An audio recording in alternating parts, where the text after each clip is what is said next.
Good afternoon, and thanks for joining us. Today I am going to show you how to make a simple solid glitter colored tumbler using a spray adhesive method. There are several ways or several methods that you can use to put the glitter on the tumbler, but this is my favorite. If you're watching and you're making tumblers to sell, this I would think is probably one of your most profitable options as far as material use and time. So if you haven't already, subscribe and like the video, and I hope that this helps whoever it needs to help. All the materials that I used will be listed in the description. So you're going to need your sanding block so you can prep your cup. You're going to need a prepped cup. This is already sanded and painted. I picked purple because there's a lot of purple in my glitter. You don't have to paint your cup. You can leave it silver or black or whatever color you just sand it and go. But I like to put a coat of spray paint on it because it helps me not use so much glitter. And if for whatever reason I have a little spot of glitter where or a little spot where the glitter didn't catch, the color underneath the cup, as long as it's the same as the glitter color, kind of helps you so it doesn't look like you have any missing pieces. And then you're going to need your glitter choice. This is a like a galaxy glitter. It's called Midnight Gem. I just got it at Walmart in the crafting section. You are going to need a glitter vacuum. You don't have to have a glitter vacuum, but I have found that this glitter vacuum is life. And then you're going to need your spray adhesive. I use Loctite 100. Some people use something called Tack It. Some people use Gorilla. Some people use stuff from the dollar store. The stuff from the dollar store, I tried it one time and it didn't work for what I wanted. And a piece of construction paper. And then the first thing you're going to do, you're going to shake up your bottle of your adhesive. Give it a good shake. And then you're going to take your cup outside and spray it. You're going to spray the entire cup all the way around and the bottom. So I'm going to do that right now. Alright, so we have our adhesive on the cup. You can see where the adhesive is, and I used to worry about whether or not I knew I was going to get it all the way around, but then I noticed you can see it. So as long as you can see it, you're good. So we're just going to take our glitter over our construction paper and we're going to sprinkle our glitter on. And this one is just a full color, so we don't have to worry about ombreing it or lines or anything like that. So I do about half of the cup and then I tap it off, and then I take my bottom and I try to do it pretty fast because the adhesive, it takes about 10 minutes to dry. Now if you're going to do a chunky glitter, doing it this way is not the best method, because you have to do a couple of layers, and when you do a couple of layers of chunky glitter, it's just bulky and it's really hard and kind of a pain in the butt when you go to epoxy. There are some chunks in this glitter, but they are so small that it's not a big deal. So then you're just gonna put your glitter on your cup all the way around. And then I'll show you guys why you want construction paper and why I prefer to use the glitter vacuum. So it's done all the way around, and that purple base coat on that paint is making it to where I only need to put one layer on it. So then I just sit it on my stand. That's going to need to dry for about 10 minutes. And then after you have let it dry for about 10 minutes, you'll go ahead and you'll put a layer of clear spray paint, just a thin layer on it, just to hold your glitter in place to make sure your glitter doesn't shift around when you put your epoxy on it. So you want your construction paper so that it's easy to put your excess glitter back in your container. And then you're going to want your glitter vacuum so that it's easy for you to clean up your glitter mess. This is especially nice if you're doing an ombre or you're doing a couple different color glitter, so you don't have to, that's kind of loud, so you don't have to switch out your papers. You can use the same piece of paper over and over. So you are, no matter what kind of paper you're using, construction paper, newspaper, printer paper, whatever you have handy, you will always get a little bit of glitter on there just because of the static electricity it sticks. So then I just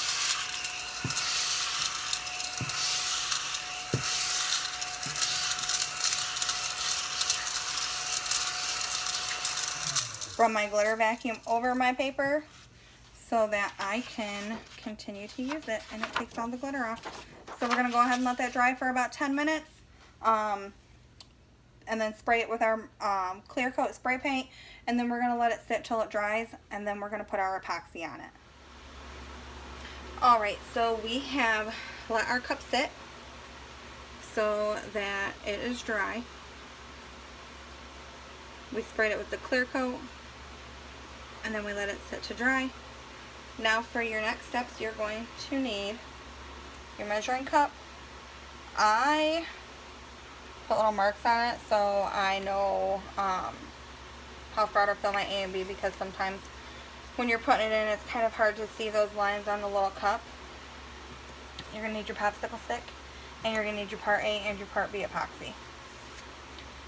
For my glitter cups, I measure 20 milliliters of epoxy, so 10 milliliters of each, because sometimes the glitter will soak up more epoxy than what our non-glitter cups will. And I want to make sure that I have enough epoxy for my whole cup. If I have extra epoxy, I usually do more than one cup at a time. So if I have extra epoxy, I just take the extra that I have and I put it on my next cup. But if I'm only doing a cup or a couple of cups and I have extra epoxy, I have these cute little silicone molds. This one's got bears and frogs and pigs and monkeys that I put in, and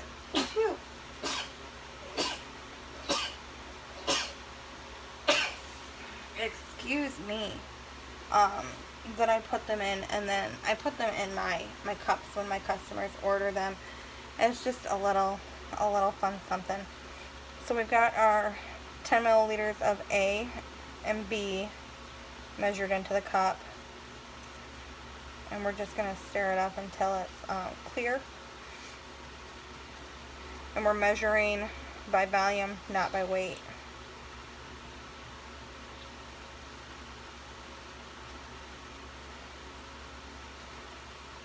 Oh, and then you're going to need your little silicone brush, or some people prefer to just stick a pair of gloves on and use their finger to smooth it over. I prefer the silicone brush. Alright, so it's pretty well mixed up. I'm not worried about the bubbles, because when I put it on with the silicone brush, the bubbles will pop. And then I just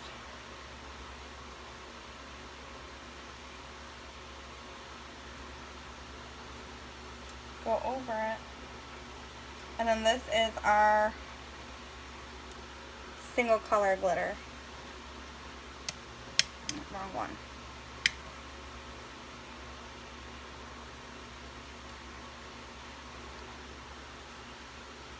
And we do have an ombre that we'll be doing a tutorial on too.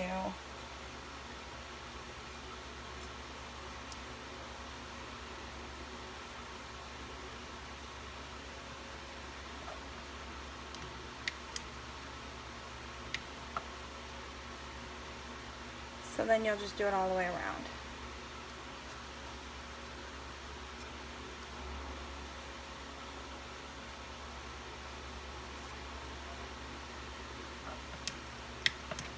Keep turning on the wrong one.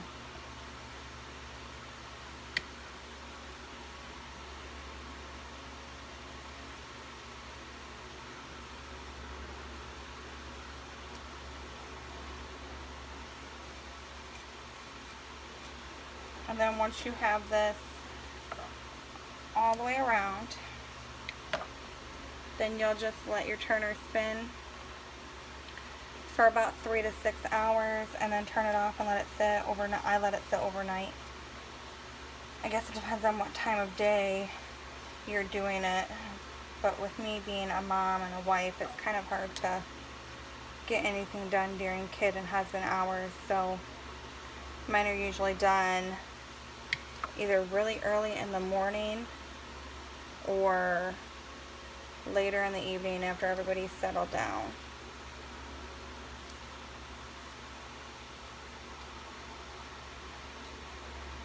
And then if you are not putting a decal or a water slide or vinyl or anything like that on the cup, then once you've let it turn the 3 to 6 hours and then sat overnight, you can just go ahead and it'll be safe to handle. Pop it off of your spinner,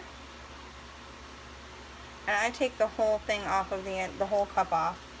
And I have a old cutting board, an old wooden cutting board that I have sitting on my Cricut table, and I just sit them on that cutting board rim side down and let them stay for 3 days, about. Sometimes longer if I forget about them.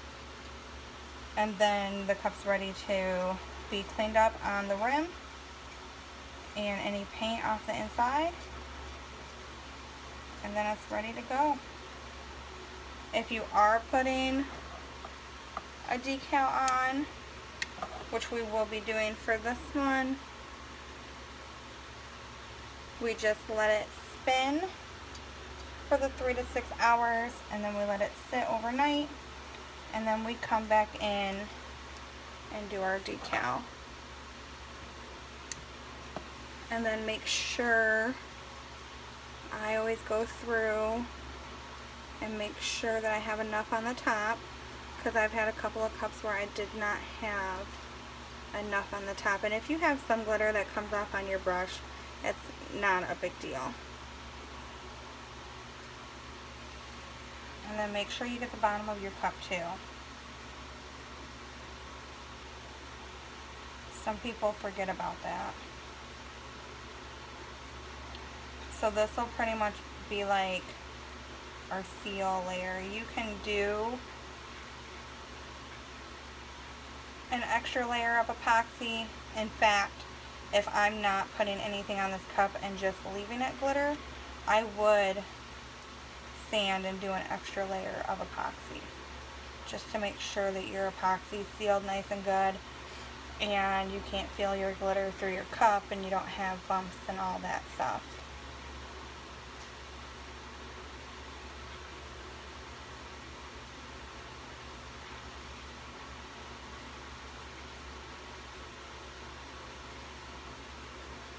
I do have an itty bitty bit of epoxy left, but there's not really enough to do anything with it, so we're just going to throw it away.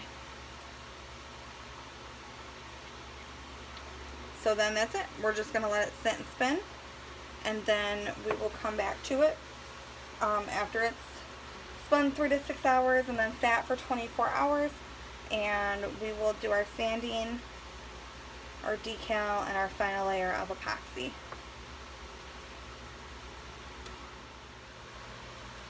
At this point, our cup has spun 3 to 6 hours. We turn the turner off and we let it sit overnight. If you're not putting anything on your cup and you're leaving your cup as is, you're just going to sand it down and then epoxy it. If you are putting a vinyl decal on it, you're just going to sand it down, wipe it off to make sure you got all your sanding dust off, you're going to add your vinyl decal, and then you are going to spray a thin coat of matte clear spray paint on it.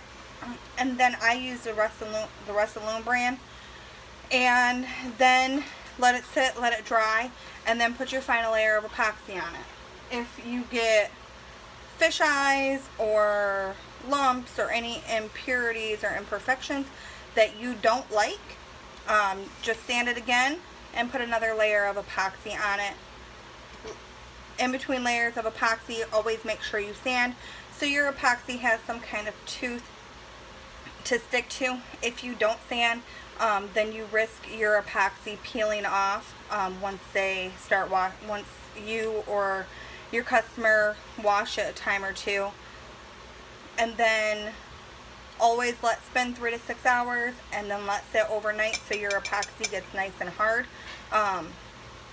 I suggest, if you're going to sand it and put more on it, don't let it sit any more than 24 hours. After that, it gets a little bit harder to sand because it's not fully cured, so it's still a little pliable. I'm not doing that in this video for this cup.